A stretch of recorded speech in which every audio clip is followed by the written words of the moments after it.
ये सोचना बहुत दिलचस्प है कि हर बार जब कोई गोली या टैबलेट निगली जाती है तो हमारे शरीर का पाचन तंत्र उसे एक इलाज की तरह बिल्कुल नहीं देखता। मतलब वो उसे एक बाहरी खतरे या किसी जहर की तरह ट्रीट करता है। हाँ, बिल्कुल सही कहा। पेट का जो एसिड होता है और जो लिवर के एंजाइम्स हैं, वो उस दवा पर तुरंत हमला कर देते हैं। एग्जैक्टली तो आज की इस गहन चर्चा में या कह लें इस डीप डाइव में हम इसी विषय की तह तक जाने वाले हैं। हम ये समझेंगे कि आधुनिक चिकित्सा विज्ञान हमारे शरीर के इन सिक्योरिटी गार्ड्स को चकमा कैसे देता है। ये चकमा देने वाली बात सुनने में किसी जासूसी कहानी जैसी लग सकती है, लेकिन जीव विज्ञान के स्तर पर देखा जाए तो ये बहुत ही जटिल प्रक्रिया है। आज हमारे पास जो स्रोत हैं, जो सोर्सेज हैं, वो इस पूरी प्रक्रिया को परत दर परत खोलते हैं। एक तरफ हमारे पास एनाटॉमी एआई की एक विस्तृत गाइड है, जो सुई और इंजेक्शन के पीछे के विज्ञान को समझाती है। मतलब ये सिर्फ त्वचा में छेद करने के बारे में नहीं है, ये शरीर के तरल पदार्थों और दबाव के भौतिक विज्ञान का पूरा खेल है। और इसी तकनीकी जानकारी के बीच में एक बहुत ही अजीब सा स्रोत भी हमें मिला है। मतलब मेडिकल साइंस की इस गंभीर चर्चा में अचानक से सिटी बडी नाम के एक प्लेटफॉर्म का विज्ञापन जुड़ जाता है। हाँ, वो वाकई में काफी अप्रत्याशित था। बिल्कुल। तो आज का हमारा मिशन यही है कि हम ये समझें कि गोलियों की तुलना में इंजेक्शन शरीर के अंदर काम कैसे करते हैं, सुई की गहराई बदलने से दवा के असर की गति पर क्या फर्क पड़ता है, इसे लगाने के लिए प्रशिक्षित पेशेवरों की अनिवार्यता क्यों है, और एक मेडिकल गाइड के अंदर ये रियल एस्टेट टाइप का विज्ञापन आखिर क्या कर रहा है। तो खैर, इस पूरी कहानी की शुरुआत उसी समस्या से होती है जिसका जिक्र आपने अभी किया, पाचन तंत्र या डाइजेस्टिव सिस्टम। जब मुंह से कोई दवा ली जाती है तो उसे एक बहुत ही कठिन रास्ते से गुजरना पड़ता है। हाँ, पेट का एसिड। बिल्कुल। पेट में मौजूद हाइड्रोक्लोरिक एसिड बेहद खतरनाक होता है। ये एसिड हमारे भोजन को तोड़ने के लिए बना है, तो जाहिर है कि ये दवा के रसायनों को भी तोड़ना शुरू कर देता है। लेकिन बात सिर्फ पेट के एसिड पर खत्म नहीं होती है ना। सोर्सेस के अनुसार असली रुकावट तो इसके बाद आती है। एकदम सही। आंतों से अवशोषित होने के बाद जो दवा है वो सीधा खून में नहीं जाती। उसे एक विशेष नस के जरिए भेजा जाता है। हाँ, जिसे हेपाटिक पोर्टल वेन कहते हैं। उसके जरिए दवा को लिवर में भेजा जाता है। और जैसा कि हम जानते हैं, लिवर शरीर का मुख्य डिटॉक्सिफिकेशन सेंटर है। मतलब शरीर का अपना फिल्टर प्लांट। एग्जैक्टली। लिवर के अंदर विशेष प्रकार के एंजाइम्स होते हैं। उनका काम ही यही है कि रक्त में आने वाले किसी भी बाहरी रसायन को बेअसर कर दिया जाए। मेडिकल भाषा में इस पूरी प्रक्रिया को फर्स्ट पास मेटाबॉलिज्म कहा जाता है। First pass metabolism. हाँ, इन एंजाइम्स का काम ही यह है कि शरीर में फैलने से पहले ही रसायनों को नष्ट कर दिया जाए। नतीजा ये होता है कि जो दवा खाई जाती है उसका एक बहुत बड़ा हिस्सा नष्ट हो जाता है। मुझे ये बात हमेशा हैरान करती है कि मान लीजिए 500 मिलीग्राम की कोई गोली है, तो उसका मतलब ये बिल्कुल नहीं है कि शरीर को पूरे 500 मिलीग्राम दवा मिल रही है। खून तक पहुंचते पहुंचते वो आधी या उससे भी कम रह सकती है। बिल्कुल। इसे ही बायोअवेलेबिलिटी या दवा की उपलब्धता कहते हैं। ये तो किसी बहुत लंबे और धीमे ट्रैफिक जाम में फंसने जैसा हो गया, जहां आपको जगह जगह रुककर टोल टैक्स चुकाना पड़ रहा हो। ये ट्रैफिक जाम वाली एनालॉजी स्थिति को एकदम स्पष्ट कर देती है। अब सोचिए, जब किसी मरीज की जान खतरे में हो तो दवा के पेट से आंत और फिर लिवर तक जाने का इंतजार तो नहीं किया जा सकता ना। हाँ, इतना समय कहाँ होता है इमरजेंसी में। और यहीं पर इंजेक्शन की भूमिका सबसे अहम हो जाती है। इंजेक्शन इस पूरी पाचन प्रक्रिया को पूरी तरह से बाईपास कर देता है। अगर इसे एक अलग नजरिए से देखा जाए तो मान लीजिए कि मानव शरीर एक बहुत ही व्यस्त और कड़ी सुरक्षा वाला नाइट क्लब है। ओके, दिलचस्प है। तो गोली खाने का मतलब है आम पब्लिक वाली लंबी लाइन में बाहर खड़े रहना, जहां बाउंसर्स खड़े हैं, मतलब हमारे लिवर एंजाइम्स, और वो कड़ी चेकिंग कर रहे हैं। हाँ, और बहुत सी चीजों को बाहर ही रोक दे रहे हैं। एग्जैक्टली। लेकिन इंजेक्शन सीधा वीआईपी एंट्री है। दवा को इस लंबी लाइन में लगने की जरूरत ही नहीं है। वो सीधा लाल कालीन से होते हुए मेन फ्लोर पर आ जाती है, यानी हमारे रक्त प्रवाह या ब्लड स्ट्रीम में प्रवेश कर जाती है। और इस वीआईपी एंट्री को मुमकिन बनाने के लिए जिस उपकरण का इस्तेमाल होता है, वो भौतिक विज्ञान के एक बहुत ही साधारण लेकिन शक्तिशाली सिद्धांत पर काम करता है। वो सिद्धांत है दबाव। प्रेशर। हाँ, स्रोत बताते हैं कि इंजेक्शन के मुख्य रूप से 3 हिस्से होते हैं। पहला है बैरल, जो वो प्लास्टिक या कांच की ट्यूब है जिसमें तरल दवा भरी होती है। दूसरा है प्लंजर, जिसे अंगूठे से धकेला जाता है। और तीसरी है नीडल या सुई, और सुई की बनावट भी अपने आप में एक कमाल की इंजीनियरिंग का नमूना है। मतलब मैंने पहले सोचा था कि ये बस एक खोखला पाइप होता है जिसे सीधा काट दिया गया हो। ज्यादातर लोग यही सोचते हैं। लेकिन ऐसा नहीं है। इसके आगे का हिस्सा तिरछा कटा होता है, जिसे बेवल कहते हैं। बिल्कुल। ये तिरछापन इसलिए होता है ताकि सुई त्वचा में जबरदस्ती एक छेद करने के बजाय ऊतकों को धीरे से चीरते हुए अंदर जाए। इससे दर्द काफी कम होता है। सही पॉइंट है। और जब उस प्लंजर को अंगूठे से दबाया जाता है तो बैरल के अंदर मौजूद तरल दवा पर भारी दबाव पड़ता है। तरल पदार्थों की यानी लिक्विड्स की ये खासियत होती है कि उन्हें दबाकर सिकोड़ा नहीं जा सकता। वो कंप्रेस्ड नहीं होते। बिल्कुल नहीं। इसलिए दवा उस दबाव से बचने के लिए सुई के उस बेहद बारीक छेद से तेजी से बाहर निकलती है। लेकिन यहाँ मेरे दिमाग में एक बड़ा सवाल उठता है। अगर ये वीआईपी एंट्री इतनी अच्छी है, इतनी तेज है, तो फिर हर दवा सुई से क्यों नहीं दी जाती? और सुई हमेशा एक ही जगह क्यों नहीं लगाई जाती? ये बहुत ही अहम सवाल है। मतलब कभी ये नस में लगती है, कभी कंधे की मांसपेशी में लगा देते हैं, और कभी पेट की त्वचा के ठीक नीचे। ऐसा लगता है जैसे सुई की गहराई बदलते ही सब कुछ बदल जाता है। एग्जैक्टली। और ये इस पूरी चर्चा का सबसे अहम तकनीकी पहलू है। सुई कहाँ जा रही है, ये तय करता है कि दवा कितनी तेजी से अपना असर दिखाएगी। एनाटॉमी एआई की गाइड में 4 मुख्य प्रकार के इंजेक्शंस बताए गए हैं। तो शुरुआत करते हैं उस गहराई से जिसका असर सबसे तेज होता है। हाँ, जिसे इंट्रावीनस या आईवी इंजेक्शन कहते हैं। ये वो सुई है जो त्वचा और ऊतकों को पार करते हुए सीधे नस के अंदर जाती है। ये तो सचमुच उस हाईवे पर सीधे गाड़ी उतारने जैसा हुआ, जो सीधे हृदय तक जाता है। बिल्कुल, एकदम सही कहा। तो आपातकालीन स्थितियों में, जैसे हार्ट अटैक हो गया या गंभीर दुर्घटनाएं हो गईं, वहां इसका इस्तेमाल होता है। क्योंकि यहाँ फर्स्ट पास मेटाबॉलिज्म तो छोड़िए, दवा को ऊतकों से अवशोषित होने तक का समय भी नहीं लगता।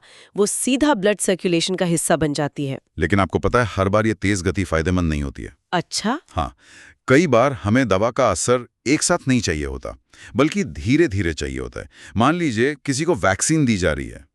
अगर वैक्सीन को सीधा नस में डाल दिया जाए तो वो शरीर से बहुत जल्दी बाहर निकल जाएगी।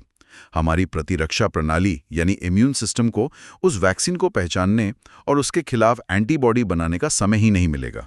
ओह, आप समझ में आया कि वैक्सीन हमेशा मांसपेशियों में क्यों लगाई जाती है, जिसे इंट्रामस्कुलर या आईएम इंजेक्शन कहते हैं। एग्जैक्टली।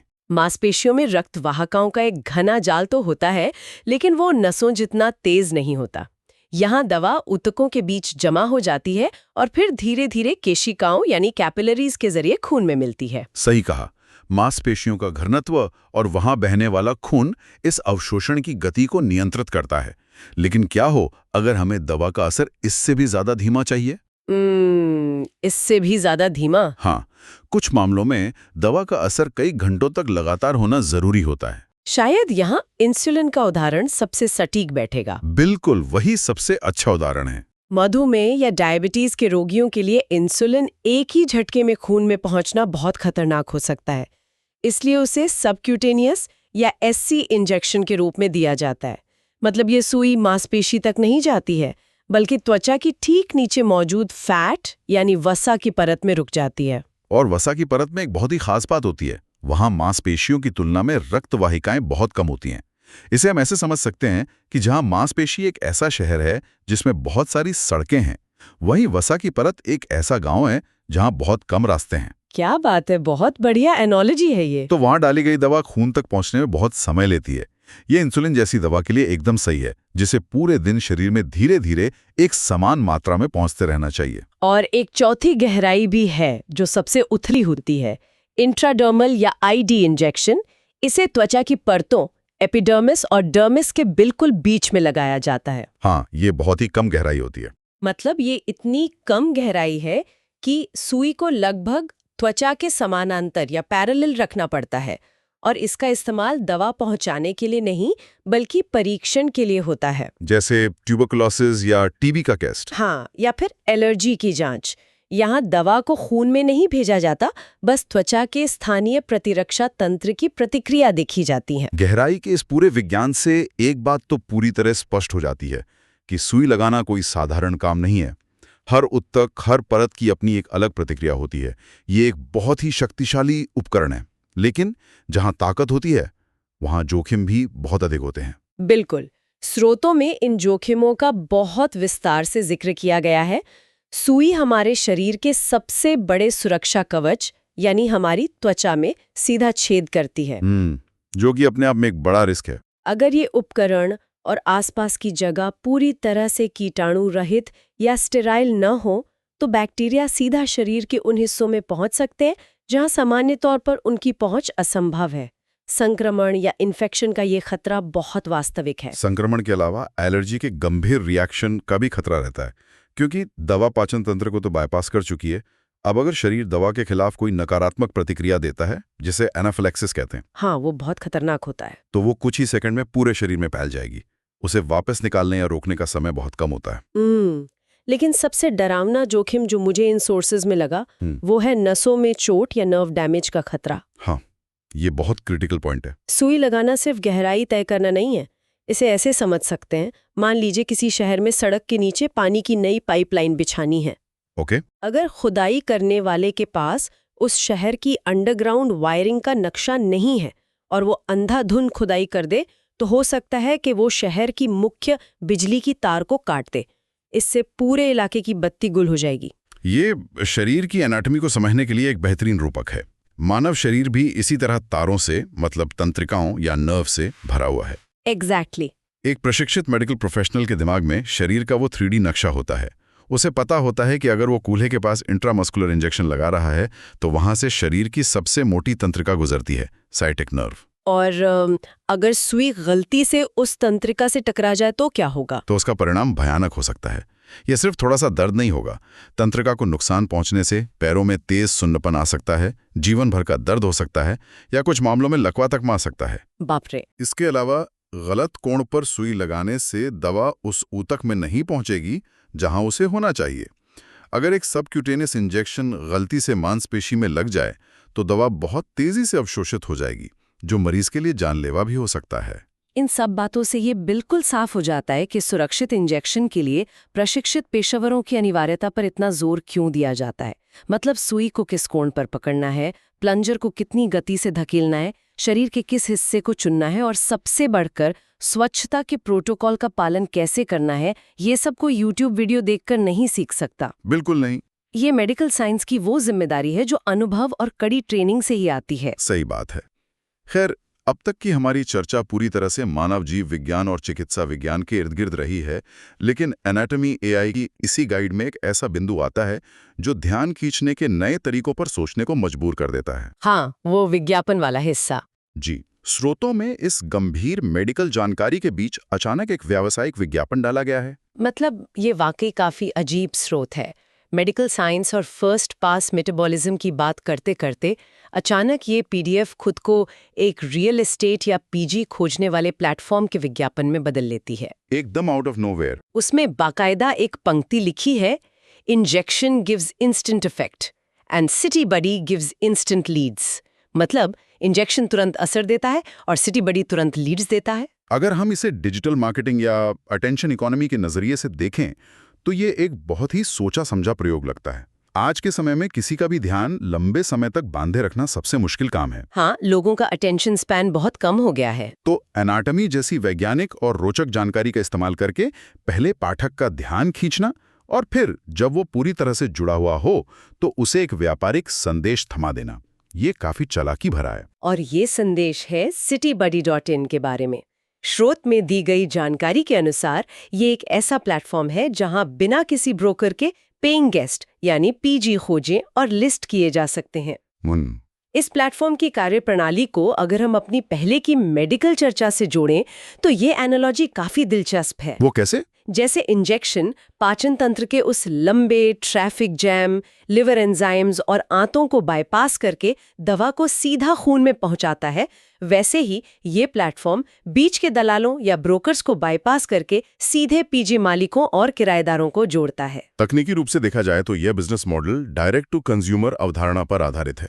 स्रोतों में स्पष्ट रूप से बताया गया है कि पीजी मालिकों के लिए लिस्टिंग मुफ्त है और कोई ब्रोकरेज नहीं है। हाँ, जीरो ब्रोकरेज। 100% डायरेक्ट डील का वादा किया गया है, जहां पूछताछ सीधे उनके व्हाट्सएप पर आती है। और स्रोत में संपर्क के लिए एक वेबसाइट citybuddy.in और एक व्हाट्सएप नंबर भी दिया गया है।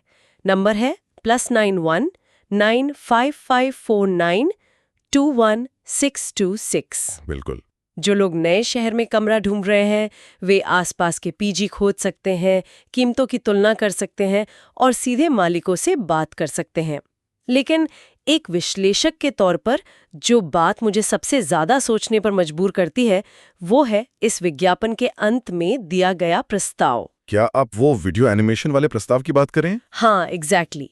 विज्ञापन के अंत में लिखा है कि इस पूरी जानकारी को viral Instagram reel, poster design या सोरा स्टाइल के 10 सेकंड के एनिमेशन वीडियो में बदला जा सकता है। ये दिखाता है कि आज सूचनाओं को किस तरह पैकेज किया जा रहा है। बिल्कुल, मेडिकल साइंस के जटिल तथ्यों को 10 सेकंड के ऐसे वीडियो में ढालना जो तुरंत वायरल हो सके और उसके साथ एक पीजी प्लेटफॉर्म को प्रमोट करना, ये डिजिटल युग का एक नया चेहरा है जहां जानकारी और विज्ञापन के बीच की रेखा पूरी तरह धुंधली हो चुकी है। ये इस बात का भी प्रमाण है कि लोग तुरंत या इंस्टेंट परिणाम के कितने आदी हो चुके हैं, चाहे वो शरीर में तुरंत असर करने वाली दवा हो या तुरंत मिलने वाली बिजनेस लीड्स हों।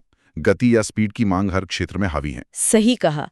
तो अगर हम आज की इस पूरी चर्चा पर एक नजर डालें, हमने शुरुआत की थी उस लंबी लड़ाई से जो एक साधारण गोली को हमारे शरीर के पाचन तंत्र से लड़नी पड़ती है। हमने फर्स्ट पास मेटाबॉलिज्म को समझा, फिर हमने देखा कि कैसे बैरल, प्लंजर और सुई मिलकर दबाव का इस्तेमाल करते हुए इस पूरी प्रक्रिया को बाईपास करते हैं और एक वीआईपी एंट्री बनाते हैं। और हमने ये भी डिकोड किया कि सुई की गहराई कोई संयोग नहीं है। आईवी इंजेक्शन आपातकाल के लिए सीधे हाईवे की तरह है। आईएम इंजेक्शन मांसपेशियों में वैक्सीन के लिए मध्यम गति प्रदान करते हैं और एससी इंजेक्शन वसा की परत में इंसुलिन के लिए एक धीमा रिसाव बनाते हैं। एग्जैक्टली। हर ऊतक की रक्त वाहिकाओं का घनत्व ये तय करता है कि दवा कैसे अवशोषित होगी। और सबसे जरूरी बात, शरीर के अंडरग्राउंड वायरिंग वाले रूपक के जरिए हमने ये समझा कि ये ताकतवर उपकरण केवल प्रशिक्षित प्रोफेशनलों के हाथों में ही क्यों होना चाहिए। हाँ, नर्व डैमेज और गंभीर संक्रमण जैसे जोखिम इस बात का साफ सबूत है कि गहराई और एनाटॉमी की सटीक जानकारी के बिना सुई लगाना कितना विनाशकारी हो सकता है। बिल्कुल। और अंत में हमने इस पूरी जानकारी को एक अजीबोगरीब मार्केटिंग प्रयोग सिटी बडी प्लेटफॉर्म के साथ जुड़ते हुए भी देखा। विज्ञान की गहराई से लेकर डिजिटल मार्केटिंग की दुनिया तक ये जानकारी का एक बहुत ही अलग तरह का प्रवाह रहा है आज। और इस चर्चा को विराम देने से पहले मैं एक ऐसा विचार छोड़ना चाहती हूँ जो इन सोर्सेज को पढ़ने के बाद मेरे दिमाग में आया। बताइए। हम सभी जानते हैं कि इंजेक्शंस हमारी भलाई के लिए होते हैं, लेकिन फिर भी दुनिया में करोड़ों लोग सुई से डरते हैं।